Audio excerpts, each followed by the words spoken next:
All right, everybody, welcome to another episode of the Up and In Show. We are in the hundreds, not in the 110s yet, I don't think, but we're in there. We're in the ballpark. I am in Cards and Culture on the purple couch, and I'm joined here with my guy, Blake Money. Thank you, dude. Oh, thank you, man. How you doing? I'm doing well. It's kind of always awkward when we have to turn the mics on because we've been sitting here bullshitting for 15 minutes, and it's like, how you doing? I'm good. We've been sitting here for 15 minutes. Camera starts rolling, you gotta act more civil, like, hey, normal conversations. But in all seriousness, I appreciate the time. I know you're a busy guy, and your guys' season just ended at LSU Baseball, so I appreciate it. You were out the field working out a little bit earlier? Yeah, man, I feel like when I'm you're bored over there. Just there, you're bored, you go, things like that. I mean, I call it a palace, how often do you just get to roll up in a palace like that? You got your own nameplate, locker, nice weight room, field, one of the things I like to think about is just not taking stuff for granted, and I think one of the biggest things is just, like, realizing what's there. Yeah. And I'll go over there and sit down at 9 o'clock at night, just look at the field, man. Like, you got to soak it in. Yeah. This thing's going to last forever, so any chance I get, if you need me, I'm there. Damn. All right, how old are you? I'm 20. 20. That's some good perspective for a 20-year-old because, goddamn, I wish I had that a little bit. Like, because I'm being serious, and we'll get into this conversation, but I came from New Jersey, and I came down here, and at first I thought, LSU was a stepping stone to the major leagues and the draft and all that stuff. But as I spent more time down here, it was all about the name on the front of the jersey, LSU. I embodied the culture and everything, right? So how do you have that perspective at such a young age? I mean, for me, man, it was really just like the year I had as a freshman. Yeah. I would say it was probably the biggest thing. Like that, for the entire freshman year was a learning experience, and you know just as well as I do, like playing, amateur baseball, like growing up, things like that. Like you're always the best kid in your area. Like when you're on your travel team might have, like I played at East Cobb, so we had, like 30 plus guys that played 2 individual schedules, but was the same team. We would just bounce around. But like the talent level was kind of the same. The respect factor was the same. Everybody, we loved each other, best friends, everything like that, and just really good culture. And everybody you kind of knew, like, okay, these guys are really good. These guys are good. Like everybody was going to play college baseball, and you just played, you know. And then when you leave your high school, your best player in your area, you get to a place like this. Now you're in a locker room with 40 of the number 1 players from where they're from. Yes. Like it doesn't matter. Like everybody that's sitting next to you had the same opportunity. You had to be drafted out of high school, So your perspective kind of changes a little bit to where you're like, okay, now it's like, you got work, whatever you want, you got work. You got to get in what you're going to, what you put in, you're getting out. And for me, it was like, okay, like I came in as a freshman. I thought that I was in good shape. I wasn't in great shape, but I thought I was in good playing shape. I was like, okay, I played at 260, the last 2 years of my life. I got it. And then I was trying to, trim up a little bit, but I was staying around 260, and we got to the season. I ended up getting my teeth kicked in, which is the learning experience. Yeah. And you're playing with grown men that do not care about your feelings. At all. I love it. Yeah. It's one of the things I love, man. Do not care about your feelings. They don't, not at all. They're trying to hit homers. They don't care. So they're actually trying to hurt your feelings. Exactly. Like as many as they can hit. Like they're trying to make you give A spot, like everything. So once the season was over, I stepped on scale. I was like 272. It's bad. I took my shirt off. I looked in the mirror. I was like, this is awful. Like, I'll never do this again. Like, this is it. And then I just kind of, I went home, and instead of going to play summer ball, I just started focusing on what I needed to do for the next year. Nice. And in the process of it, I was like, man, like, I need to look at bigger things because I was in a spot where, like, I almost didn't, like, end up back here. Or, like, it was one of those things where it was like, you're on the edge, Yeah. And, in that process when I'm thinking about, like, everything that had taken place, how I got to where I was, I lost sight of, like, everything that was valuable. Like, spending the time in the locker room with the people. Like, the people you're playing. Spending the time with, like, being at the field. Yeah. Like, you're going to dread, this playing pro ball in 160 game season. Mm-hmm. There's one day you're going to get out of bed, you're like, man, I'm not playing today. I know I'm not playing, but I got to go. So my perspective changed to just like every day's gift. Like when I get to come out of the tunnel and look at the 2 big scoreboards in the stadium that holds 10,000, it's like, this is really like a gift. Like this is a blessing. So I had to change my perspective on it. Like I had to look at it that way. I had to change how I did it. And then for me was like my next step, I felt like. Because then I was able to be in the moment, be in the presence of like where I was and like enjoy what I was doing to the max. Not just you're here for, 3-4 years and you're gone. It's over. Yeah. Just taking it all in. Dude, I love that. And it's funny that you say that, because I've had moments like that in my career, you know, but it wasn't until later in my career. And that's the crazy part, is like I feel like I'm jealous a little bit almost that you have this insight, this mindset. But at the same time, I'm super happy like that you can find that for you, you know, because I was 28, 29, 30 years old before I realized that shit, you know? Yeah. So for you to have that and have your whole career in front of you is like pretty special, dude. And it's going to be, if you can get, and I think you know this, right? If you got this stuff up here, you're 6'7", you throw the ball 95, like everything else is going to take care of itself, you know? So you just got to get this stuff right. And I mean, that perspective right there is hella deep for a 20-year-old. I love it. Just got to dive in on it. Yeah, I love it. But you're not from Louisiana originally, right? I'm not. I was born in Sarasota, Florida, but I consider myself a Tennessean. A Tennessean? Is that how you say it? I live 25 minutes south of Nashville. Wow. Little town, Thompson Station, Tennessee. So, okay. I mean, Florida's cool, beaches are great. Yeah. I would reside in the woods any day. And you wear like cowboy boots and everything, right? Like you're outdoor living dude. Most definitely. I mean, the heat down here is crazy, so I'm definitely not. I wore jeans and boots to church yesterday morning. Yeah. And you know, I ended up rolling by here. We were just walking down Perkins, me and my girlfriend were, and I was in jeans. I was like, I'm sweating. Yeah. I hate to be that dude, but we need some AC. So to the car it is, because I'm not making it out. That's so hilarious. Nah, man, my favorite time of the year is like fall, man. Like up there, it's beautiful weather. It's cool. Throw on the boots and jeans. Are you a hunter? I wish, man. We have no free time. Like we're always busy. You know, I like to fish personally. I like to bass fish. I love it. I mean, I will go sit by water. It's the most boring thing in your life when nothing's going on. Like if nothing's biting, you're just sitting there. You're right. You know, but I'm like, bro, I'm into that. Yeah. I'm like peaceful. Like I ain't at the, like nothing. There's phone ain't ringing. Nope. I don't have laundry. I ain't got to do dishes. Like I'm fishing today. Simple. Yes. I love it. That is great. And I think it's really important to have those balances, right? Like I'm big into meditation and stuff. And you go out there for 2 hours, that's a meditation, right? Like you're disconnecting from everything. You're just focusing on that. And it's not about even the result of catching the fish, right? You're just out there. You're with nature. You're in the moment. Right. Yeah, I love that. Dude, meditation's huge. Are you big into meditation? I got into it like over the fall. Like, Let's go. Like fall for me, like I started to get into it. And you hear it all the time. Like everybody's like, oh, meditate. And you're like, at like 20, you're like, what am I going to close my eyes and meditate for? Like, you're honestly debating it. You're like, what am I doing? You know, you don't know what you're doing and things like that. And like, I've been pretty lucky to meet some like cool people that have kind of like talked on it and like kind of things about it. But until you sell out on it, you're not helping yourself. No. And I told myself, I was like, dude, like, what's the worst that could happen? Like, you get into it and you like it. So like one day I was doing some yoga, and after I was done with yoga, I just, like, soft little like constant noise and close the eyes and like get into it. And I'm like, okay, I really like that. Like I had nothing going on. Yeah. And then I'm like, okay, well, how do I translate meditation into like game? Mm-hmm. Like, seeing yourself like doing these things. And I've been talking a lot with it. I talked to somebody like on campus that we kind of just get into like the whole mental side, how you get through it.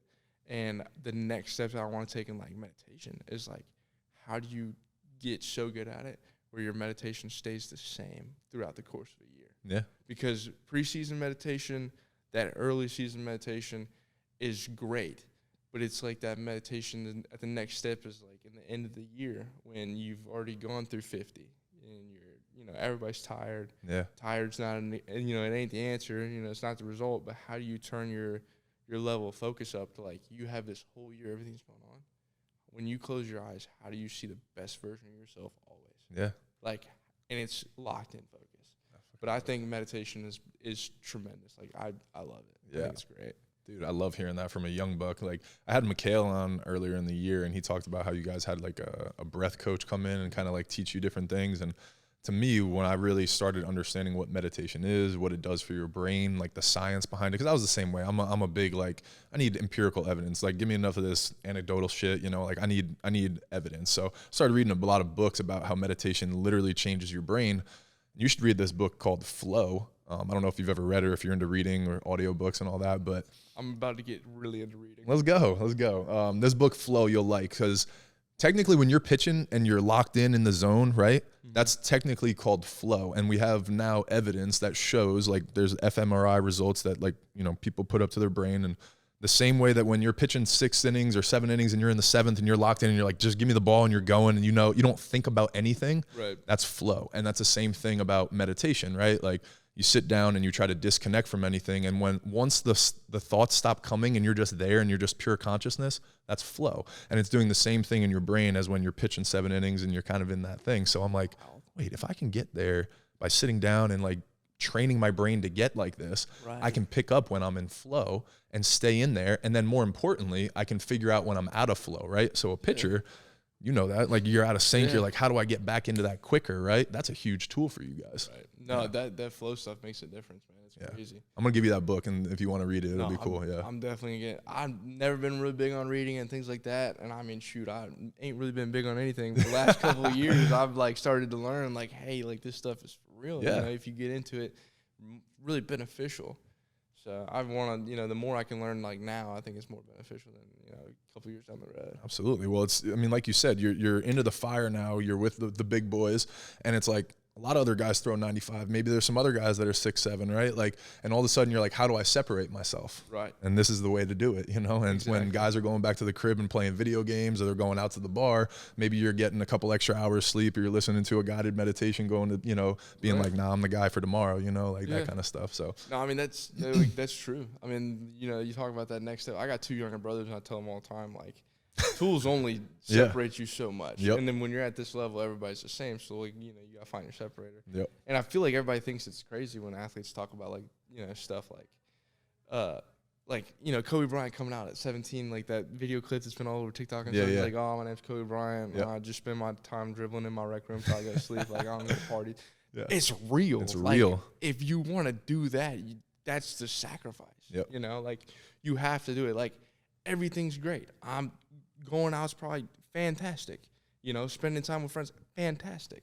But if you don't have the equal balance of like being in like your stuff, like, it slips, man. It's little, and it's like everybody has their little things that pull them, right? Like Post Malone says this line all the time. He always says, or he said it in a couple songs, but he's like, it's either the pussy or the come up, right? And it's like you can change pussy out with money, partying, alcohol, right? Whatever that it is, all these temptations that you think are fun or that you want, but it's like, no, like this is what I'm focused on, you know?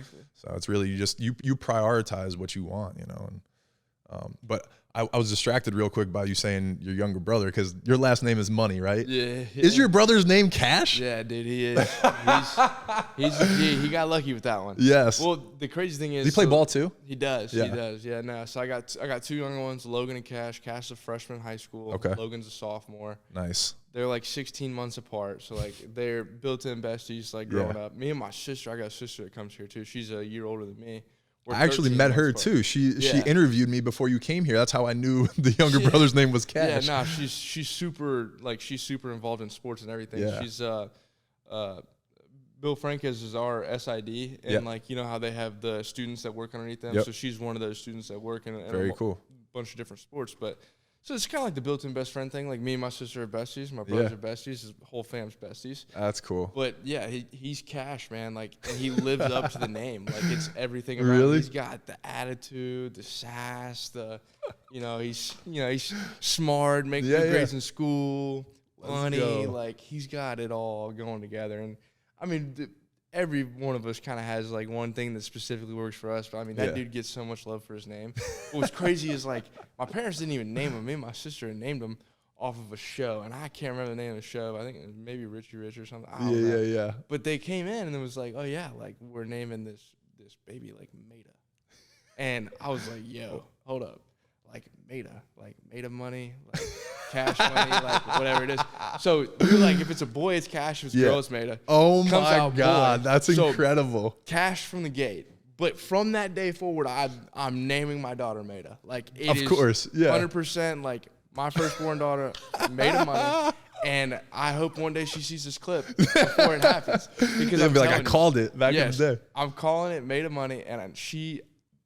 Forgive me if you ever watch this, because you might catch the worst of the worst, like going through school with the name Maida Money, but you will forever be thankful for it because it's the coolest thing on the face. That's awesome. Like, think about how much you could do with the middle name, like Stinkin', Maida Stinkin' Money. Like, you could made of freaking money. Like, you could have so much fun. You just have some fun with your name. It's going to be with you for the rest of your life. You might as well make it fun. That's you know, what I'm like saying. It's better. You know, it beats generic stuff. 100%. My middle name is Ronald, and all the time I'm like, Mom, why did you guys give me that name? I'm like, no one has no, like now it's stuck with me for the rest of my life. Exactly. Yeah. Like, I don't know.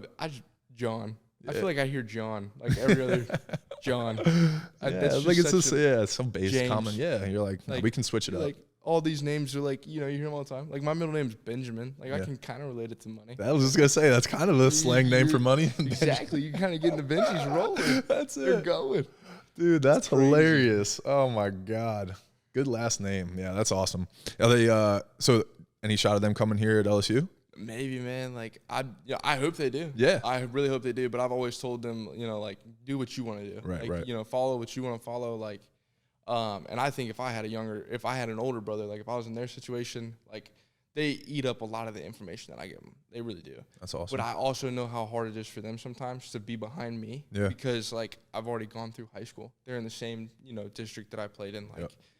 All the coaches that are there now were there when I was playing. So they know. So you kind of have like a, you know, this persona that follows you around, a reputation, things like that. And, you know, this university is great. Like the coaching staff's phenomenal. Like if they get an opportunity, I would love to see them put on the same colors. Yeah. But at the end of the day, man, like I don't want them to feel like they have to live in the same cloud. Yeah. You know, if they want to go to another university and play ball, like go to another university. Do it. Yeah. Soak it up. Like this is, as well as it is our journey because we're a family, it's your journey too, dude. Yeah. Like, go do. Like I tell them both all the time. I'm like, go do your thing. Like, dude, I love that. Be you. Yeah. At the end of the day, if you end up at, I don't know, Georgia, like you know, Vanderbilt. Like if you end up, you could go to like anywhere. Like if you ended up at like a mid-major or like Southern Miss, for example, or like MTSU or just any chance to play baseball at the next level, eat it up. I tell them that all the time. Just eat it up. That's great, man. That's because, like, you know, they could be tough looking up to people and you set a big shadow, you know, and that kind of stuff. So that's awesome that you give them that freedom. And like you said, you're probably more of, even if you understand how much of a role model that you are and how much they look up to you, it's probably even more than you even know, you know? My mom tells me that all the time. Yeah, I'm like, that's really cool. Every time she tells me, I'm like, I really have no idea. Yeah, no idea. But so were your parents athletes? Are they big influences in your life? My parents have always been super big influences in my life. Athlete side, I mean, my dad played like a year or two of football at Murray State. Okay. My parents were the least athletic motherfuckers ever. Really? I swear to God. Yeah. No, I mean, my mom, she's super athletic. I mean, if you look at them now, I'm sorry, parents, but like you wouldn't say those are super athletic people. But you know what? Take the athletic side out of it. Like my parents are my everything. If I think about it, like my family's really my everything. Like we've been through a lot, like especially growing up and things like that.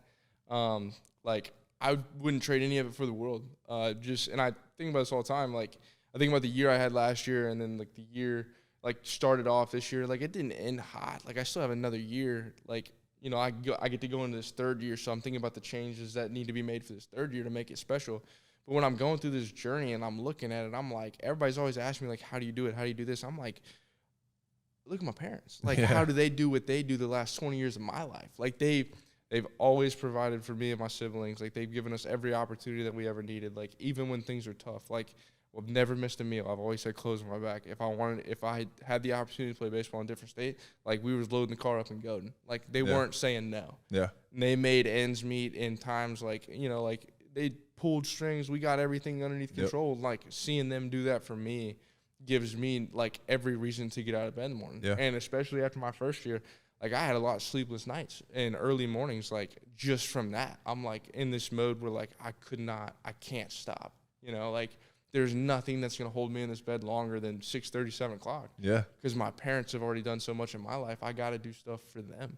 And it's not even that obviously I do stuff for my parents and this, this, that, and the other. And a lot of times people will tell you, like, your why can't be, you know, like, oh, I do this for my parents, you know, because then you run out of it, things like that. Right. But, like, no, like, I look at my parents, I look at the example they've set for me, and then how they hold me to that standard. Like, I'm not going to turn around and diss them. Like, I'm not going to, like, come down here and act a fool or, like, go halfway at something. Yeah. Because then if I did that, I would just turn around and tell them the last 20 years that they've provided. A waste. Yeah, like that. Yep. Like, right out the window, I'm like, that would be a total waste of time. And a conversation I would not want to have with my mom. Because she would make that one be permanent. Yeah. Like, that would be forever permanent.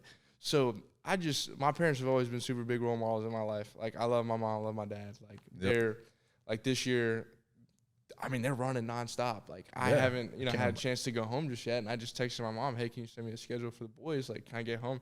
Like, one's playing in Nashville, one's going to Lake Point. Like, the one's actually going to, South Carolina for a tournament over in, like, Myrtle Beach for, like, a couple of days. And I'm like, and then my dad's going, my brother, my sister's taking him up, my mom's at home, she might be going.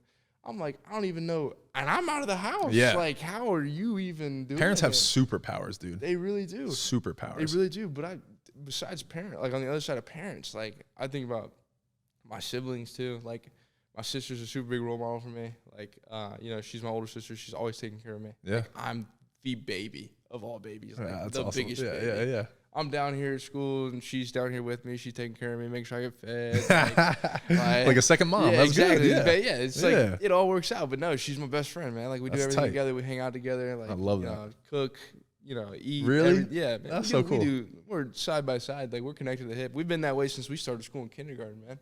Like, the worst year for me is, like, the year where she's in, like, high school and I'm in middle school. Yeah, separated for a year. You're separated for a year, And then we were roommates. Like, we lived together, down here this last year. Like, we'll live together next year. That's so awesome. Yeah, so it's like, like, you got somebody that constantly keeps you out of trouble. And it's literally family. It's accountability, responsibility. Exactly. Like, that's so cool, yeah. She's the best. And then, like, I love her to death. And then my two younger brothers, man, like, they look up to me as a role model, but just as much as they look up to me, I probably look up to them. Yeah. Like, because, I mean, dude, they're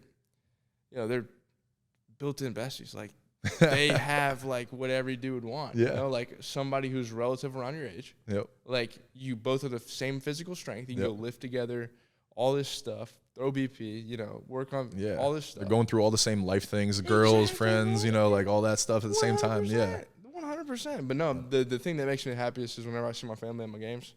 And my parents will, like, split it. Like, sometimes it'll be like, like my mom, my dad, and one of my brothers, and then the other one will come and things like that. And I think one of the biggest games that we had was the Tennessee game in Hoover. Yeah. And my brother came with my mom. Like, he wanted to come. Logan wanted to come down. And he played the next day. Like, my mom drove down. They came to the game. We played late. So the game finished at 1:25.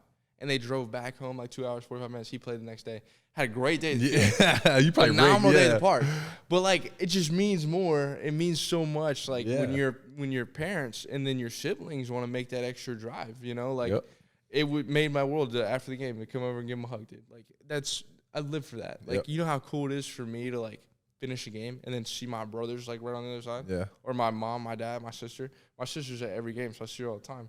And now she's, she's working in sports, so sometimes she's on the field. So, like, before games, I'm dapping up my sister, and everybody's like looking at me. I'm like, yeah, you kind of wish you could do that, low key, because my sister's right there. That's cool. But no, it's crazy. It's good stuff. Family ties, the money last name. That's awesome, dude. I really enjoy listening to hear. I can feel the energy of, like, how much you love your family, how much they mean to you and stuff. And it kind of rubs me the wrong way when people say things like, oh, your why, like you said, like, your why can't be other people or for other people. And I'm like, I want to disagree with that a little bit, because to me, if you're living for other people, you're already at this place of, to me, this is my experience, of self-love, of, like, hey, I already feel good enough, and, like, I feel like I want to do more for other people, so I don't know, that's I think that it's very circumstantial, to that and everything. And it seems like, dude, like, you guys have a good thing going, and you're aware of it all, like, that's the cool part. So it's great. Like, the why is, like, the biggest thing. Like, have you ever heard like Eric Thomas, like, speak? He's like a E.T. the hip hop preacher. Yeah. He talks a lot about the why and things like that, man. And I was like, like 15, you're watching on YouTube, diving in, and like the why is huge. Like, I think it's great, but I think it's just as much as it can be internal for you. Yeah. Like, it can be for other people. Yep. Like, think about. Like, I lost my Mimi to cancer when I was young. When I was young, like 2011 was when she passed away. So I was super young. I was in, like, 3rd grade, and we had just moved up to Nashville, like, right around the time this was happening. She had stage 4 brain cancer, and she had passed away. I'm sorry.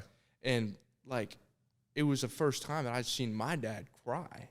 But at the same time, like, I was super young when it happened. So it's like, oh, how do you remember things like that? Like, I think about it. Like, I think about what my life would look like if she was still around. Like, how involved, like, Would they be in the now type of thing? Things like that.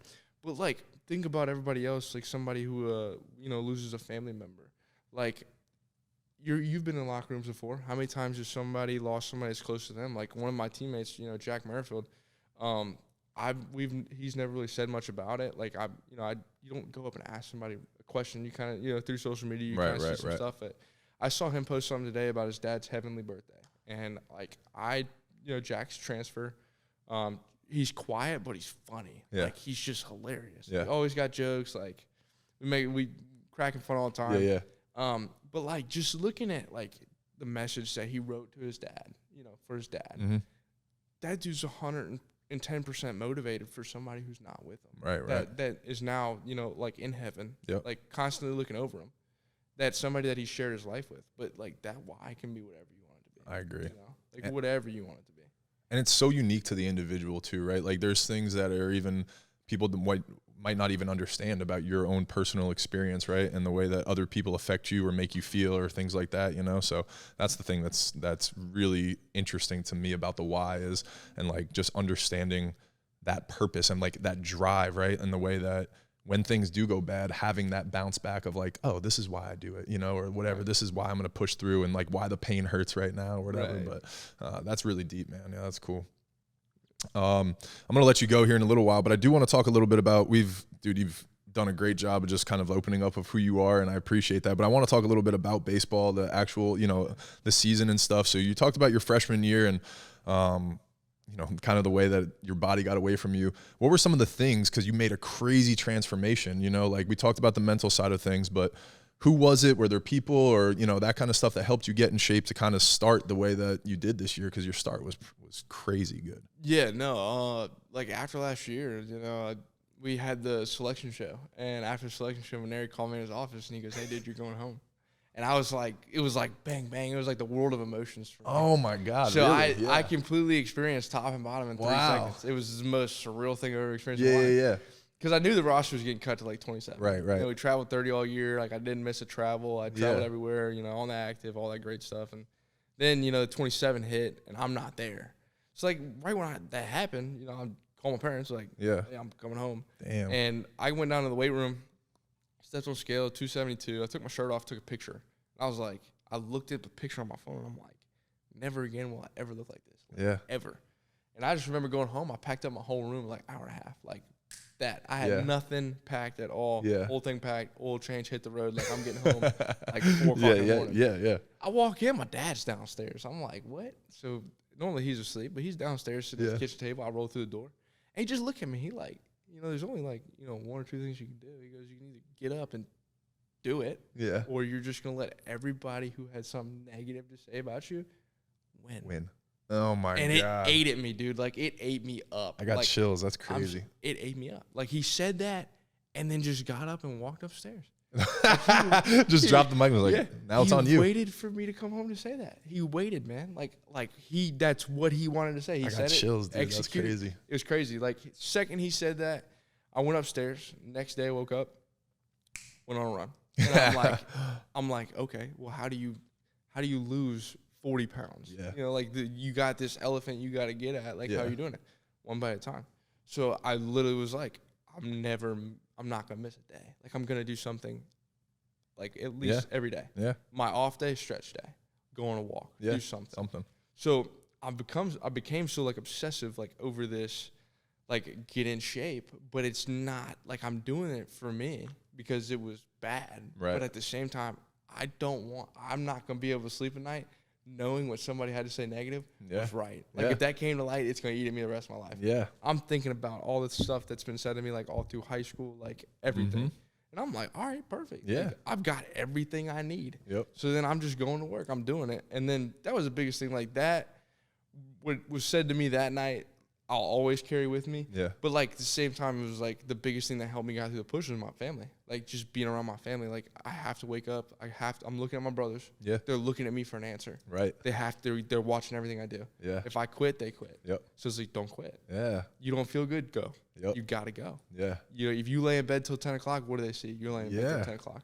Cool. So it was like that, and then my parents, obviously, like, their constant love and support is great. Like, it's always needed. If I'm down, they're picking me up. Yeah. They're giving me like whatever I need. Like, and my parents are always shooting straight. They don't well, I can nothing. tell. Your dad. I mean, meeting you at 4 a.m. saying that. Nothing. Straight shooter. It was exactly. And I told my dad, I was like, dude, if I slack off, you got 100%. Just start yelling. Like, do something. Don't let it happen. Yeah. So yeah, that was probably the biggest thing that got me like over the hump, like in the rhythm, in the flow, like getting, down in weight, best physical shape I could possibly be in coming into the year. And then like new staff coming in, Coach Johnson was great. Yep.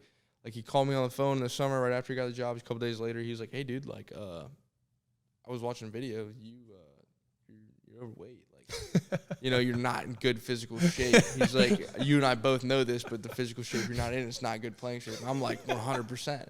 That's the truth. Yeah. The only truth. And he's like, "Look, man, I really just want to see you like, just dedicate yourself, get into it, get in really good shape, and then we'll go from there. Like, we're gonna turn the skills up, but I got to see that commitment." And I'm like, I'm on it. Like, I'm in a hotel in Indiana for a travel ball tournament, but I'm running outside right now. Yeah. Like, I'm on it. Like, nice. we're doing it. Let's go. So we did all that, got through it, came into the year. And this fall was really about just kind of like reinventing myself. Like, I was watching a bunch of like Jacob deGrom. I love his motion and how he moves. I feel like it's poetry. Yeah. And, I'm watching him. I want to do that, but in order to do that, you got practices. So like, I'm at practice throwing, looking like a madman, and everybody's like, "Dude, we're just playing catch." I'm like, "No, like I'm trying to create something here." Yeah.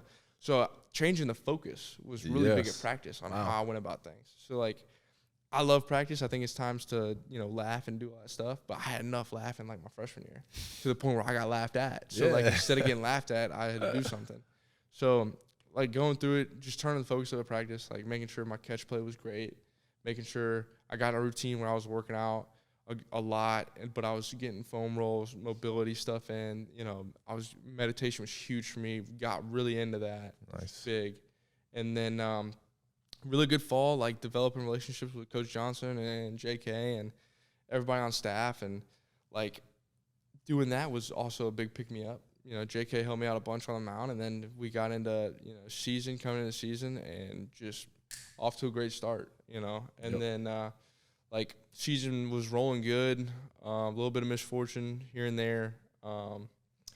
And, towards the end, like, things didn't unravel the way I wanted to unravel. But when I sit here today, like, I'm like, okay. Like, I just threw 60 innings, 61 innings. I'm like, cut my numbers in half from last year on half of what I had last year. Okay. What do you mean? You had double the amount of innings last year? No, I had half the innings as a freshman. So you went 30, 60. Mm-hmm. Right, yeah. And then those 30, my numbers were twice as bad. Okay. Got you. This year. So I cut them in half. Yeah. Got you. Cool. But I'm sitting here like, okay, like everybody, like you can freak out and worry where you're at, but I'm licking my lips. Yeah. I'm like, dude, that's a second year of experience. It's constant improvement. That's an improvement. Yeah. And I said, I've seen the bottom. I've seen the top. Both are lonely. And I'm not afraid of either. I'll go through it. Yeah. I'm good. Like, I know what's on the other side. Yep.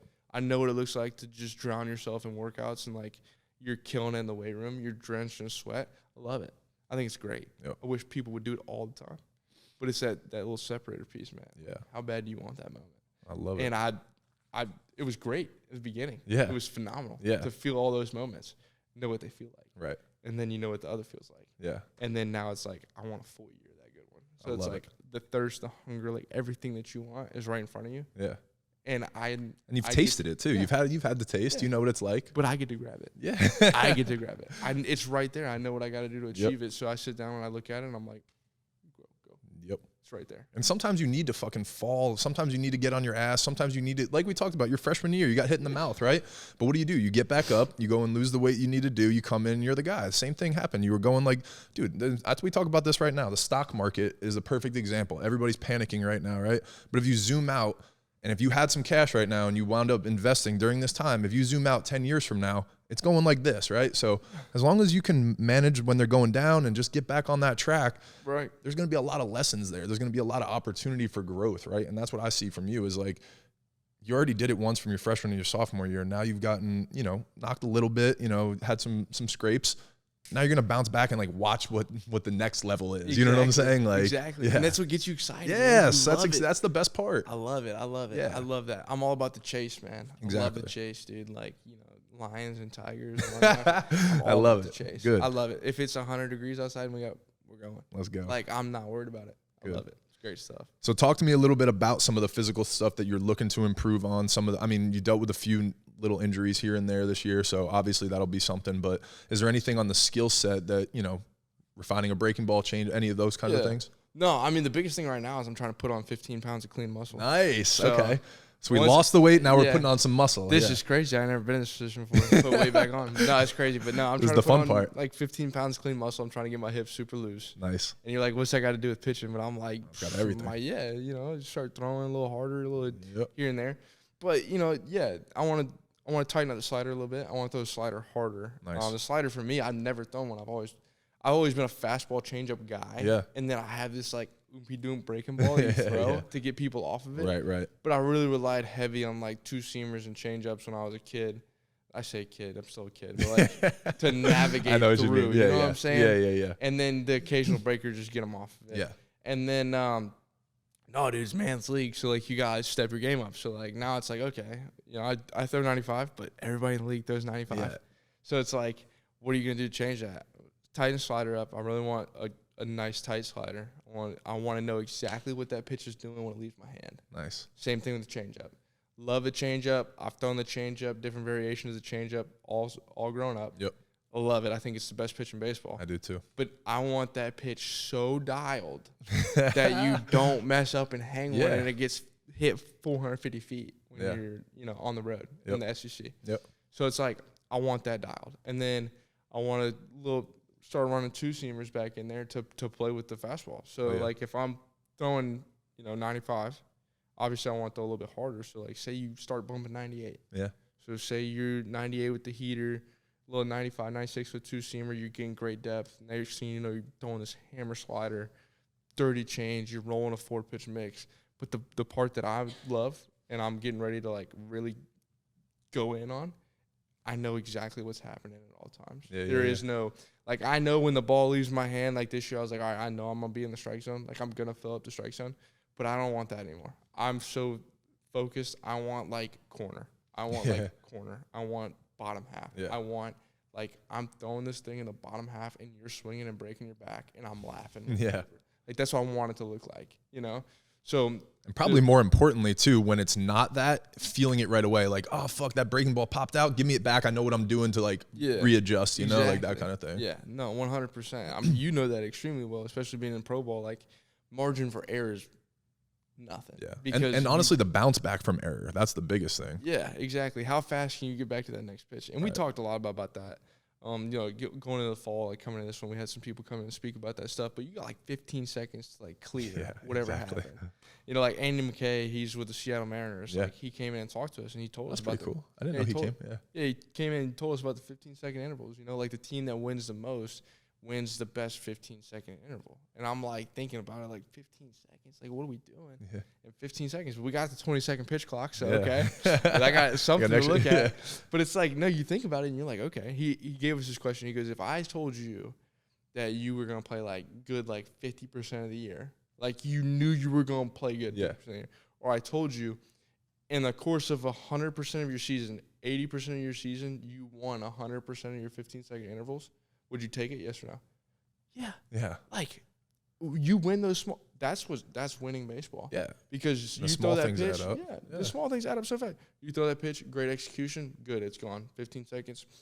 All right, next one. Like, this one has to be executed just as good as that one was. And then when you mess up and the dude ropes a double, 15. That's exactly right. I'm gone. Like, we're on to the next one. So I think another thing I want to do this year and getting back into that is being super good on that. Like, it lasts the whole time, you know. I love it. You talk about attention span, and like I think it's like 8 seconds for the average person. I think it's probably less now. It's way less now. Phones are at crazy the whole time, you know. But I think that's something that elevates that game. And the next part too is like just focusing on like what you need to focus on. Yeah. You know the big things, eat up the little things. Yeah. Because the little things matter. So. Dude, this was a real treat for me. I'm disappointed that we didn't get to do it earlier, but this is awesome now. And hopefully too, I told Kylie I was disappointed. I saw her messages today. I want you to feel like you can reach out, and just have another resource here and everything. So this was hella fun for me, and I'm excited to follow your journey, man. This is going to be fun. I thank you for having me on. Yeah, no problem. But no, I'll definitely be asking you questions. Yeah, absolutely. And we'll have to have you back on during the season too. That'll be cool. Yeah, most definitely, man. Good shit, man. Thank you. Thank you.